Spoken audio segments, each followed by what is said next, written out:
बिस्मिल्लाहिर्रहमानिर्रहीम। अस्सलाम वालेकुम नाज़रीन, आप देख रहे हैं मुदस्सिर स्पीक्स और उम्मीद है कि आप सब खैरियत से होंगे। नाज़रीन, कसूर में इंतहाई अफसोसनाक एक वाक़या पेश आया जिसमें एक कंवारी लड़की ने एक बच्चे को जन्म दिया और उसके बाद ये जो सारा जुल्म था ये किसके कहने पर हुआ, किसने ये किया, इसकी जो वालदा है लड़की की उसने क्या तमाम स्टोरी जो है वो सुनाई है। पुलिस इस सारे वाक़े को सुनकर जो है वो चकरा के रह गई। किस तरीके से उन्होंने इसको इन्वेस्टिगेट किया, इस सारे वाक़े की हकीकत क्या है और एसएचओ का जो इस सारे मामले के ऊपर रद्दमल था वो क्या था, और इस इलाके का जो नंबरदार था उसका इस घिनौनी वारदात के अंदर, इस वाक़े के अंदर जो है वो क्या किरदार रहा, किस तरीके से वो मुल्ज़मान की पुश्तपनाही करता रहा, मुल्ज़मान का इस इलाके के नंबरदार के साथ क्या ताल्लुक़ था, ये तमाम चीज़ें जो है वो आज की इस वीडियो में आपके सामने डिस्कस करने की कोशिश करूँगा। ये वाक़या जो है वो इंतहाई अफसोसनाक है। इसके ऊपर आपने अपनी राय का भी इज़हार करना है कि इस तरह के वाक़यात जो हैं और इसके ऊपर ना बोलना, आवाज़ ना उठाना कितना नुकसानदेह साबित हो सकता है। इसके ऊपर अपनी राय का इज़हार जो है वो ज़रूर कीजिएगा। तो कसूर का ये इलाका है कोट राधा किशन, वहाँ पर एक फ़ैमिली है जिसका सरबराह है मोहम्मद सदीक। अब ये मोहम्मद सदीक जो है ये राजगिरी का काम करता है, मिस्त्रियों का काम करता है। इसकी बीवी का नाम है रुबीना और इसकी एक 12 साला बेटी है 17 साला इसकी बेटी है एमन फ़ातिमा, जो कि कंवारी है, पढ़ी लिखी भी नहीं है और सिर्फ जो है वो मदरसे की हद तक इसने तालीम हासिल की है। बाप चूँकि मैंने आपको बताया कि मिस्त्रियों का काम करता है तो कभी वो ये कहते हैं कि काम मिल गया तो इनके यहाँ खाना पक जाता था, अदरवाइज़ इनके हालात जो है वो इस तरीके के नहीं थे। वालदा के मुताबिक ये सारा वाक़या किस तरीके से पेश है वो आपके सामने रखने वाला हूँ। वालदा कहती हैं कि इनकी जो वालदा हैं यानी कि एमन की जो नानी है उनकी तबीयत जो है वो नासाज रहती है।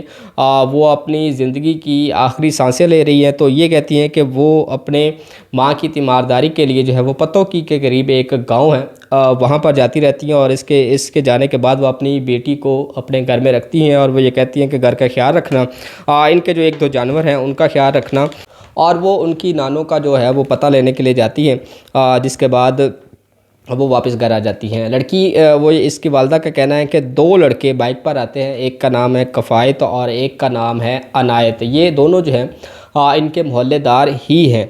कफ़ायत ने पिस्तौल निकाला और इसने ये कहा कि वो बेटी के साथ ही इसके घर में अंदर दाखिल हो गया। कफ़ायत जो है वो ख्याल रखता रहा जबकि अनायत जो है वो एमन के साथ ज़्यादती करता रहा। अब अनायत जो है उसने इसको डराया धमकाया भी कि अगर तुमने इस सारे वाक़े का किसी के साथ तज़किरा किया, किसी को बताया, तो वो सीधा जो है वो तुम्हें गोली मार देंगे, तुम्हारे माँ बाप को भी मार देंगे और तुम्हारी फैमिली को जो है वो शदीद तरीके से नुकसान पहुंचाएंगे। तो इसलिए तो इस बेहतर ये है कि तुम अपनी ज़बान जो है वो बंद रखना। अनायत जो है वो मरकज़ी मुल्ज़िम है, वो बड़ा है इसका, और इसकी बैकग्राउंड देखें तो वो ख़ुद शादीशुदा है और गांव के नंबरदार के यहाँ जो है वो मुलाजमत करता है और नंबरदार इसको सपोर्ट करता है और नंबरदार का जो नाम है वो है मोहम्मद असलम। अब ये सारा वाक़या जो है वो इसकी माँ की ज़ुबानी जो है वो आपने सुना कि इसके साथ, लड़की के साथ किस तरीके से ज़्यादती की गई, और इस ज़्यादती के बाद जो है वो इस लड़की का बयान सामने आता है कि वो कहती है कि माँ जो है वो जब तीमारदारी के बाद वापस आती है तो ये कुछ भी अपनी माँ को बताती नहीं है, क्योंकि इसे डराया धमकाया गया था और उसे ये कहा गया था कि अगर तुमने इस सारे वाक़े के ऊपर ज़ुबान खोली तो तुम्हें जो है वो मार दिया जाएगा, तुम्हारे वालिदैन को भी मार दिया जाएगा। इसी ज़्यादती के कहने के वजह से एमन जो है वो प्रेग्नेंट हो जाती है और वक्त के साथ साथ जैसे जो है वो बॉडी शेप तब्दील होती है तो एमन जो है वो अपने ड्रेसिंग सेंस को तब्दील करती है, खुले कपड़े जो है वो पहनना शुरू कर देती है और इस तरीके से चादरें वगैरह, और तो जो जिस तरीके से भी उसको कवर करने की कोशिश करती है वो करती है। ये कोई इतनी चालाक और इतनी शातिर जो है वो लड़की नहीं है। 4 माह तक ये लड़की जो है वो अपनी प्रेगनेंसी को छुपाती है और एक दिन जो है वो इसकी तबीयत ख़राब होती है और इसको चक्कर आते हैं और ये बेहोश होकर गिर जाती है और इसके वालिदैन जो है वो इसको करीबी अस्पताल में लेकर जाते हैं और जैसे ही वहाँ पे इसको चेकअप करवाया जाता है तो डॉक्टर जो है वो आके इसकी माँ को मुबारकबाद देते हैं कि आपके यहाँ जो है वो नन्हे मेहमान की आमद है, जिसके बाद लड़की की वालदा जो है वो सर पकड़ के बैठ जाती है कि इसकी बेटी जो है वो अभी कंवारी है, शादी नहीं हुई है, तो नन्हे मेहमान की आमद कैसे इसके ऊपर हो जाती है। तो वो इस सारे वाक़े के ऊपर एमन को पूछती है कि क्या वाक़या है, जिसके बाद एमन अपनी माँ को बताती है कि इसको डराया धमकाया गया था, अनायत ने इसके साथ जो है वो ज़्यादती की है और उसने कहा था कि वो तुम्हारे माँ बाप को मार देंगे, इसलिए इसने ये बात जो है वो छुपाई थी। अब ये है कि माँ सीधा जो है इस सारे वाक़े के बाद जब उसे पता चलता है तो वो अब जाती है सीधा अपने इलाके के नंबरदार के पास कि भाई तुम्हारे मुलाज़िम ने इस तरीके से मेरी बेटी के साथ ज़्यादती की है और इसका जो है वो इसको जो है सज़ा दिलवाएं या इसको जो है वो गिरफ़्तार करवाएं। जिसके ऊपर जो नंबरदार है वो ये कहता है कि भाई इसका हाल ये है कि तुम अब इस मुलाज़िम के साथ इसकी जो है वो शादी कर दो। माँ इसके ऊपर दोबारा फिर रिएक्ट करती है, वो ये कहती है कि पहले से शादीशुदा है, मैं अपनी कुंवारी बेटी इसके साथ किस तरीके से ब्याह दूँ।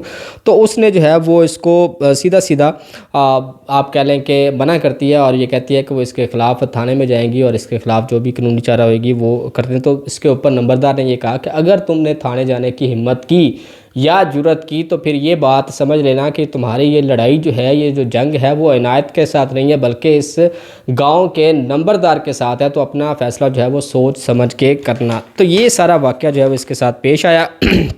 इसके बाद जब वो दोबारा अपनी बेटी को लेकर डॉक्टर के पास गई ये सारा वाक़े के बाद, तो उन्होंने कहा कि वक्त जो है वो बहुत ज़्यादा गुजर चुका है, अब इसका उस तरीके से अबॉर्शन भी नहीं हो सकता, इसमें इसकी जान को ख़तरा हो सकता है। तो इसने इसके अबॉर्शन से भी उसको जो है वो मना कर दिया। अब नंबरदार जो है वो इसकी सपोर्ट करता है, इनायत को इसके साथ खड़ा होता है और इसके बाद जी 27 मार्च को बच्चे की डिलीवरी होती है। ये जो एमन है एक नाजायज़ बेटे को जो है वो जन्म देती है जो कि ज़्यादती के बाद पैदा हुआ था। 31 मार्च को एमन और रुबीना जो है वो थाने जाती हैं। कोर्ट राधा किशन का ये थाना है। एसएचओ को सारी कहानी सुनाती हैं और उसके बाद एसएचओ के भी होश उड़ जाते हैं इस स्टोरी को सुन कर के ये किस तरीके से जो है वो पॉसिबल होता है। खैर इस सारे वाक़े का मुकदमा जो है वो दर्ज कर लिया जाता है। मुद्दई जो है वो मोहम्मद सदीक एमन के वालिद को रखा जाता है और इसके बाद नंबरदार के डेरे से मुलज़िम को जो है वो पुलिस गिरफ़्तार करती है जिसके ऊपर नंबरदार को गुस्सा आता है कि इसने जो है वो थाने जाने की जुर्रत कैसे की और मेरे डेरे के ऊपर पुलिस को लेकर आने की